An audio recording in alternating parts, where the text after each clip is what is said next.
안녕하세요. 코인우먼입니다. 오늘은 10월 11일 월요일입니다.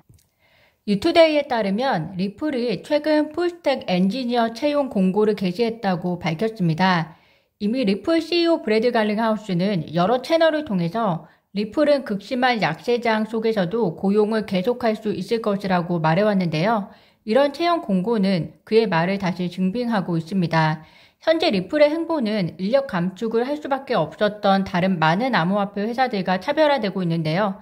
SEC와의 소송임에도 불구하고 8월에 리플은 미국에서 가장 빠르게 성장하는 회사 중 하나로 인정받았는데 소송이 마무리되는 시점에서는 리플이 얼마나 더 빠른 속도로 성장할 수 있을지 기대가 됩니다.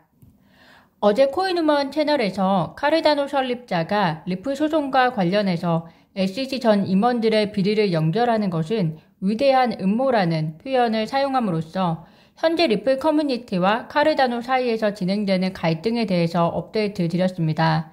사실상 카르다노 설립자 찰스 호스킨스는 본인이 말하고자 했던 의도는 리플의 증권이 아닌 것은 명백하다고 생각하지만 SEC 전 임원들의 비리를 연결하는 것은 소송과 관련이 없고 도움도 안 될 뿐더러 다르게 처리되어야 할 문제이다 라고 이야기하면서 암호화폐 산업의 궁극적인 발전을 위해서는 암호화폐 규제와 관련한 본질의 문제에 더 집중해야 한다고 다시 한번 본인의 입장을 정리해서 발표했는데요. 그럼에도 불구하고 현재 갈등은 쉽게 가시고 있지 않은 상황입니다.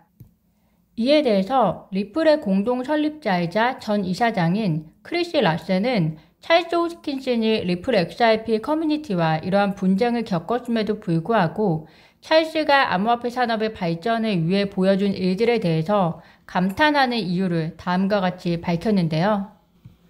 우선 크리스 라센은 이번에 찰스 호스킨슨이 이야기한 것처럼 미국에서 암호화폐를 분류하고 사용하는 방법에 대한 규제 명확성이 없기 때문에 SEC가 모든 암호화폐를 그들의 소관으로 가져오기 위해 강제적으로 규제를 사용하고 있다는 의견에 동의한다고 밝혔습니다. 또 이와는 별도로 일부 사람들은 알지 못할 수도 있지만 찰스가 암호화폐와 기후 이니셔티브인 특히 비트코인과 같은 작업 증명인 탄소를 절감시킬 수 있는 방법을 위한 코드를 연구하고 개발하는 데 중요한 역할을 해왔다는 점에서 감사하다고 했는데요.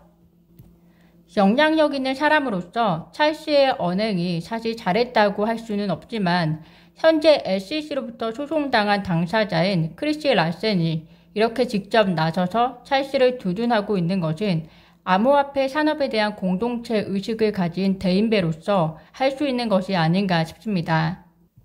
지금 암호화폐 산업 간의 분쟁은 SEC만 좋은 일을 시키는 일이라고 생각이 되는데요. 리플의 발전은 곧 암호화폐 산업의 발전이 될 수 있고 카르다노의 발전이 곧 암호화폐 산업의 발전이라는 공동체적인 생각이 매우 중요한 시점인 것 같습니다. 사용자 입장에서는 리플 XRP 홀더이자 동시에 에이다를 홀더하신 분들도 많을 텐데요. 암호화폐 산업이 더 잘 될 수 있는 방향으로 영향력을 미치는 것에 좀 더 고민을 하는 것이 우리 모두에게 생산적이고 성숙한 일이지 않을까 생각이 듭니다. 신용카드 결제 기업 비자는 암호화폐 거래소 FTX와 제휴해서 유럽, 중남미, 아시아 40개국에서 직불카드를 제공하기로 결정했다고 합니다. 직불카드는 각 암호화폐 보유자의 FTX 투자 계좌와 직접 연동되어서 암호화폐를 통해서도 거래가 가능하게 되었다고 하는데요. 이로 인해서 비트코인과 리플 XRP를 통한 거래가 유럽과 중남미, 아시아 등에서도 더 활발히 진행될 것으로 보입니다. 현재 FTX뿐만이 아니라 바이낸스는 이미 카드 회사와 파트너십을 통해서 암호화폐 보유자들의 거래를 편리하게 해주고 있는데요. 암호화폐 약세장 속에서도 카드사와의 파트너십이 확대되는 거래소를 살펴보면 미래의 결제 수단으로서 암호화폐가 활성화될 그 시기를 선점하기 위한 과정으로 보입니다. 이 기사에서도 이야기하고 있듯이 비자카드와 암호화폐 거래소의 파트너십은 열악한 결제 옵션과 그리고 인플레이션 변동성이 큰 미국 밖에서 더 큰 가치가 있을 것으로 이야기하고 있는데요. 여러 자료에 따르면 현재 아르헨티나와 터키의 물가 상승률은 각각 78%와 83%에 달한다고 합니다.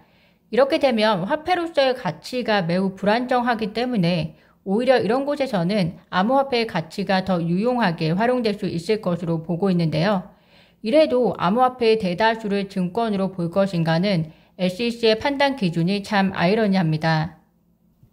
스위프트가 여러 실험 등을 통해서 디지털 자산과 그리고 현재 디지털 자산 인프라를 연결시키는 데 성공했다고 밝혔습니다.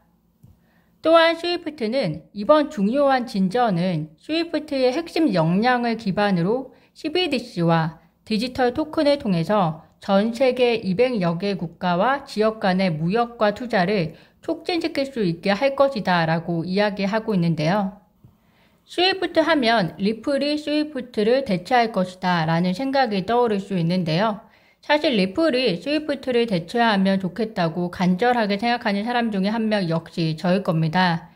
기술적으로 보면 리플 XRP 레저의 블록체인 기술과 그리고 스위프트 기술의 장단점이 우선 비교되어야 하겠지만 스위프트가 지금 열심히 노력해서 실험하고 있는 것들은 이미 리플은 송금 결제 부분에 있어서는 스위프트에 비하면 완성형이다 라고 볼 수 있기 때문에 사용자 입장에서는 현재 기준에서는 리플이 월등히 좋을 거라 생각합니다. 다만 스위프트의 경우 1973년에 만들어져서 현재 200여 개국에서 1만 1000개의 은행을 연결하는 만큼 한순간에 대체되는 것은 어려울 것 같습니다. 따라서 한동안은 리플과 함께 상호 보완의 형태로 가지 않을까라는 생각이 드는데요. 다만 리플 XRP의 경우는 스위프트와 함께 ISO 2002 금융 업무 전반의 통신 메시지에 관한 국제 표준을 채택한 상태이고 또 100개가 넘는 나라에서 ODA 기반으로 활용되고 있는 만큼 브리징 통화로서의 역할을 앞으로 더욱더 훌륭하게 해낼 것으로 생각이 됩니다. 현재 리플 가격은 약 760원 정도입니다. 리플 4시간봉 기준으로 RSI가 67 정도 되는데요.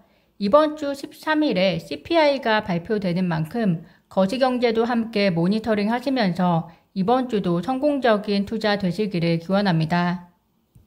오늘도 영상 시청 진심으로 감사합니다. 구독과 좋아요, 알림 설정은 코인 우먼에게 큰 힘이 됩니다. 감사합니다.